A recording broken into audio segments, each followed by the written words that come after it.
Audio book वाङ्मय 66 युग निर्माण योजना दर्शन स्वरूप व कार्यक्रम चैप्टर 4 पार्ट 12 जनसंख्या की वृद्धि एक भयावह अभिशाप। धरती एक सीमित मात्रा में प्राणियों का भार वहन कर सकती है। उसकी उत्पादन क्षमता और परिधि सीमित है। उसे चाहे जितना नहीं बढ़ाया जा सकता, पर मनुष्य की उत्पादन शक्ति पर ऐसा कोई प्रतिबंध नहीं है। सामान्यतया लड़कियां 17-18 वर्ष की आयु में प्रजनन आरंभ कर देती हैं और वह क्रम प्रायः 45 वर्ष की आयु तक चलता रहता है। लगभग 20 वर्ष की युवावस्था ऐसी रहती है जिसमें बच्चे पैदा किए जाते रह सकते हैं। 3 वर्ष पीछे एक बच्चे का क्रम माना जाए तो इस अवधि में 10 बच्चे हो सकते हैं। इनमें से यदि आधे ही जीवित रहें तो एक जोड़ा 5 का उत्पादन क्रम आसानी से चला सकता है। यह उत्पादन प्रक्रिया यदि यथावत जारी रहे तो 25 वर्ष में बदलने वाली प्रत्येक पीढ़ी नए बच्चे पैदा करने में लग सकती है और 5 multiplied by 5 multiplied by 5 multiplied by 5 is equal to 625 वर्ष की 4 पीढ़ियों में एक जोड़े एक चक्रवृद्धि गति से 625 बच्चे हो गए। क्योंकि यह औसत नर नारी के एक जोड़े पर 2 व्यक्तियों पर फैलाया गया है, इसलिए आधा करने पर हर व्यक्ति की प्रजनन औसत 100 वर्ष में 312 हो सकती है। इसमें से रोग, अकाल मृत्यु, बंध्यत्व आदि के माध्यम से होने वाली मृत्यु से कितनी ही बड़ी कटौती की जाए, जनसंख्या निश्चित रूप से बढ़ती ही रहेगी। उस बढ़ोतरी के हिसाब से खाद्य पदार्थों का उत्पादन असंभव है। जंगल तोड़कर या बेकार जमीन को काम में लाकर रासायनिक खाद, सिंचाई व्यवस्था, यंत्र उपयोग बढ़ाकर कृषि उत्पादन कितना ही क्यों न बढ़ाया जाए, जनसंख्या वृद्धि के हिसाब से वह पीछे ही रहेगा और खाद्य की कमी पड़ने लगेगी। अपने देश में जन्म दर तेजी से बढ़ रही है। पिछले 100 वर्ष में आबादी प्रायः 3 गुनी हो गई। यह तो तब हुआ है जब पिछले दिनों दुर्भिक्ष, भूकंप, महामारी, उपद्रव, दंगे, युद्ध, घटनाएं करोड़ों मनुष्यों को अपने पेट में आकस्मिक रूप से भर ले गए। सामान्य स्थिति रही होती तो जनसंख्या और भी अधिक बढ़ सकती थी। जंगल तोड़कर या अनुत्पादक जमीनों को उत्पादन योग्य बनाकर जो खेती बढ़ाई गई वह बहुत स्वल्प है। उससे जो अधिक उत्पादन हुआ वह बढ़ती हुई जनसंख्या की तुलना में नगण्य ही कहा जा सकता है। अन्न की कमी बढ़ती ही जाती है। चीजों की जरूरत बढ़ती है और उत्पादन कम होता है तो उसके दाम महंगे होते चले जाते हैं। इस अर्थ सिद्धांत के अनुसार अन्न की महंगाई बढ़ती चली जा रही है और एक से दूसरी का संबंध जुड़ा रहने से ही हर चीज की महंगाई बढ़ती है। चीजों की कीमतें पिछले 30-35 वर्षों से प्रायः 10 गुनी हो गई हैं। इसके अन्य कारण भी हो सकते हैं, पर एक बड़ा कारण यह भी है कि जनसंख्या जिस तेजी से बढ़ी उस अनुपात से खाद्य पदार्थों का उत्पादन बढ़ सकना संभव न हो सका। आगे यह प्रक्रिया इसी ढंग से जारी रहे तो खाद्य वस्तुएं कम पड़ती जाएंगी, उनके दाम और बढ़ेंगे तथा उस कमी के कारण स्वल्प साधन वालों को बेमौत मरना पड़ेगा। खाद्य संबंधी एक ही समस्या जनसंख्या वृद्धि से उत्पन्न नहीं होती, वरन अनेक आवश्यकताएं सामने आती हैं। निवास के लिए मकानों की जरूरत पड़ती है, इनमें पूंजी लगती है, स्थान गिरता है। जो पूंजी उद्योग व्यवसाय बढ़ाने में लग सकती थी, जो जमीन खाद्य उगा सकती थी, वह नए मकान बनाने में घिरती चली जाती हैं। आबादी के हिसाब से मकान न बढ़े तो लोगों के निवास की कठिनाई बढ़ती है और किराया महंगा होता चला जाता है। बड़े नगरों में आज एक गृहस्थ के लिए कठिनाई के साथ गुजारा करने के लिए 500 रुपीज से कम में मकान नहीं मिलता। 2-3 हजार कमाने वाले को अपनी आमदनी का एक बड़ा अंश किराए में देना पड़ता है और बचे हुए में निर्वाह कठिन पड़ता है। देहात में किराए की बात तो नहीं है, पर वहां भी गांव दिन दिन अधिक घींच पीच होते जाते हैं। हवा और रोशनी घींच पीच में स्वभावतः कम पड़ेगी। सफाई की एक तो अपनी आदत ही कम है। सरकारी साधनों में साधन और उत्साह दोनों ही कम रहने से सघन निवास स्वभावतः अधिक अस्वच्छ रहने लगता है। यह अस्वच्छता स्वभावतः अस्वस्थता बढ़ाएगी, बीमारी बढ़ेंगी, लोग कमजोर और अनुत्पादक बनते चले जाएंगे। जनसंख्या बढ़ने से खाद्य की तरह निवास की समस्या भी जटिल होती चली जाएगी। यातायात की समस्या बढ़ती है, लोगों को इधर उधर जाना ही पड़ता है। सवारियां कम पड़ेंगी, उनमें भीड़ बढ़ेगी, किराया बढ़ेगा, साथ ही असुविधा भी। आज रेलों में, बसों में कहीं आप जाएं, धक्का पेल भीड़ मिलेगी और बीमार, कमजोरों के लिए, बाल वृद्धों के लिए यह यातायात भारी असुविधाजनक सिद्ध होगा। वस्त्र आदि की मांग बढ़ने से मिल, फैक्ट्रियां बढ़ेगी, रेल मोटर चलेंगी, उनका धुआं वायुमंडल को निरंतर दूषित करेगा।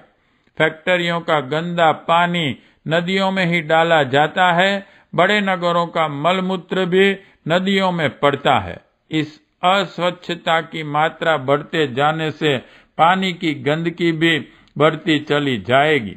अमेरिका आदि बड़े देशों के व्यापारिक नगरों में यह वायु और जल की अशुद्धि इतनी बढ़ गई है कि उसे एक भयावह स्वास्थ्य संकट के रूप में देखा जा रहा है और इस कारण उत्पन्न हो रही विपत्ति से कैसे बचा जा सकता है, इस पर भारी मंत्रणाएं हो रही है और अति गंभीरता के साथ हल सोचे जा रहे हैं। यह समस्या हर जगह आएगी। बढ़ती हुई आबादी से गंदगी की मात्रा बढ़ेगी और उससे प्रत्यक्ष अस्वच्छता ही नहीं, आकाश और जल में भी मलिनता के अंश बढ़ने से कठिनाइयों में एक नया दौर जुड़ता चला जाएगा। स्कूल, अस्पताल, पुलिस, जेल, कचहरी, डाक, फैक्ट्री आदि का बढ़ना बढ़ती आबादी के साथ नितांत स्वाभाविक है। इनसे कुछ लोगों को आजीविका मिलती है, यह ठीक है, पर उनसे बढ़ने वाले खर्च जितने बढ़ते हैं उस अनुपात से रोजगार नहीं बढ़ता। इनके लिए टैक्स बढ़ते हैं, वेतन अधिक देने पड़ते हैं, अंततः वह लौट पलट वस्तुओं की महंगाई के रूप में सामने आ खड़ी होती हैं। उद्योग बढ़ने के लिए पूंजी भी चाहिए और निकासी के लिए क्षेत्र भी। वह कम है तो उद्योग भी बड़े पैमाने पर नहीं बढ़ सकते, फलस्वरूप काम की कमी रहती है, बेकारी बढ़ती चली जाती है। कहना न होगा कि बेकारी में अनैतिकता बढ़ती है और अपराध पनपते हैं। अपराधों की बढ़ती संख्या के बारे में सरकारी रिपोर्ट पढ़ी जाए तो वे आबादी के अनुपात में कुछ अधिक बढ़ती चली जा रही है। ऐसे अनैतिक आचरण जो कानूनी पकड़ में नहीं आते, उनकी ओर दृष्टिपात किया जाए तो उससे जनसंख्या के साथ बढ़ती हुई बेकारी के दुष्परिणाम बहुत ही स्पष्ट हो जाते हैं। यह क्रम बढ़ता रहा तो परस्पर स्नेह सहयोग के स्थान पर छल कपट, असहयोग, आक्रमण आदि की आशंकाएं ही बढ़ती चलेंगी और हर व्यक्ति अपने को असुरक्षित अनुभव करेगा। धरती में मनुष्य के भार वहन की शक्ति सीमित मात्रा में ही है। वह अपनी सीमा के अनुरूप ही जनसंख्या को पोषण दे सकती है। इसलिए बुद्धिमत्ता का तकाजा यही है कि मानवीय विवेक इस बात को स्वीकार कर लें कि जनसंख्या बढ़ाने की बात पर यदि नियंत्रण न किया गया तो हर स्तर की विपत्तियां बढ़ेंगी। जननी का स्वास्थ्य चौपट होगा और पिता की आर्थिक कमर टूटेगी। अब बच्चों का पालन सरल नहीं रहा। उनके लिए अन्न वस्त्र ही काफी नहीं होता। शिक्षा, चिकित्सा, शादी और आजीविका के साधन जुटाने के कर्तव्य पालन करना पिता के लिए इतना महंगा पड़ता है कि मरते दम तक उसको अर्थ चिंता उद्विग्न किए रहती है। माताओं के शरीर में पौष्टिक आहार के अभाव में उतने जीवन तत्व नहीं रहते कि बार बार बच्चे पैदा करने पर भी अपने स्वास्थ्य को ठीक रख सकें। एक दो बच्चा पैदा होने के बाद ही लड़कियों का यौवन प्रायः सदा के लिए चला जाता है और 3-4 बच्चों के बाद तो उन्हें कभी अच्छा न होने वाले अनेक रोगों से घिरी हुई जिंदगी के दिन रो झींक कर काटने वाली बुढ़िया की तरह मौत के दिन पूरे करने पड़ते हैं। अस्वस्थ शरीर को लेकर कई बच्चों को जनने और पालने का कष्ट कितना होता है उसे भुक्तभोगी ही जान सकता है। मोह ममता ही किसी प्रकार उन्हें जीवित रखती है, अन्यथा दूसरों के लिए उतना करना पड़े तो जीना दूभर बन जाए। प्रसव कष्ट से मरने वाली स्त्रियों की संख्या इतनी अधिक है कि लगता है यह विपत्ति प्राण संकट लेकर ही आती है। जो बच जाए उसे मौत से लड़कर जान बचा लेने वाली सौभाग्यशालिनी ही कहना चाहिए। अब वे स्वास्थ्य नहीं रहे जिनमें प्रसव प्रजनन हंसी खेल था। आज की गई बीती तंदुरुस्ती में तो महिलाएं यह जोखिम अपनी जान हथेली पर रखकर ही उठा सकती हैं। हर समझदार व्यक्ति को सोचना चाहिए कि जिन बच्चों की हम उचित शिक्षा, सुविधा, चिकित्सा, शादी, आजीविका आदि की जिम्मेदारियां ठीक तरह नहीं उठा सकते, उन्हें पैदा ही क्यों करें। उपयुक्त क्षमता न होने पर भी प्रजनन का दुस्साहस करना अपने साथ, अपनी संतान के साथ, समस्त समाज के साथ अन्याय करना है। उपयुक्त साधन जिन बालकों को न मिल सकेंगे वे शारीरिक मानसिक दृष्टि से दुर्बल रहेंगे और समाज के लिए भारभूत एवं अभिशाप ही सिद्ध होंगे। इन सब तथ्यों पर यदि कोई गंभीरता से विचार कर सके तो उसे यही प्रतीत होगा कि आज की परिस्थितियों में बच्चे पैदा करने का दुस्साहस करना हर प्रकार की विपत्ति को आमंत्रित करना है। यदि इसके बिना काम न चले तो न्यूनतम 1-2 की संख्या से ही संतुष्ट हो जाना चाहिए। वस्तुतः जरूरत तो उसकी भी नहीं है। ऐसे अविवेकी लोग अपने समाज में भरे पड़े हैं, जिन्हें आगा पीछा, उचित अनुचित कुछ नहीं सूझता और पशु पक्षियों की तरह अंधाधुंध अंडे बच्चे पैदा करते चले जाते हैं। वे भूल जाते हैं कि पशु पक्षियों के अभिभावकों पर कोई खास जिम्मेदारी नहीं आती। बच्चे प्रकृति के प्रकोप और शिकारियों की भूख बुझाने का साधन होने से जन्मने की तरह मरते भी रहते हैं। वे किसी के लिए कोई संकट उत्पन्न नहीं करते। मनुष्य को अनेक जिम्मेदारियां निभानी पड़ती हैं, इसलिए उसे हर काम समझ सोचकर ही करना चाहिए। जिन्हें इस प्रकार की सोचने समझने की जरूरत नहीं पड़ती, प्रकृति प्रेरणा से प्रजनन में लगे रहते हैं, उनके लिए किन शब्दों का प्रयोग किया जाए यह समझ में नहीं आता। जो हो, ऐसे लोग ही अपने समाज में अधिक हैं, जो अनियंत्रित प्रजनन में लगे हुए हैं। समझदार लोग इन्हें ही अपने बच्चे मान लें और स्वयं बच्चे पैदा न करके इन अभावग्रस्त व उद्विग्न बालकों का भरण पोषण करने लगें तो आनंद भी अधिक पा सकेंगे और कर्तव्य निष्ठा की दृष्टि से भी अग्रणी रहेंगे। प्रजातंत्र में जिस वर्ग की आबादी अधिक होगी उसी का शासन होगा, इसलिए हमें शासक बनने के लिए संतान बढ़ानी चाहिए। इस तर्क को नितांत खोखला ही कहा जा सकता है। शासन सशक्त करते हैं, भले ही वे थोड़े हो।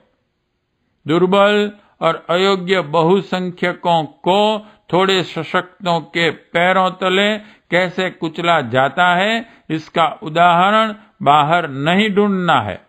हमें अपने हजारों वर्ष के पहले इतिहास को देख लेना चाहिए कि थोड़े से मुसलमान व अंग्रेज इतने बड़े देश पर कैसा नृशंस शासन किस निर्भयता के साथ करते रहे।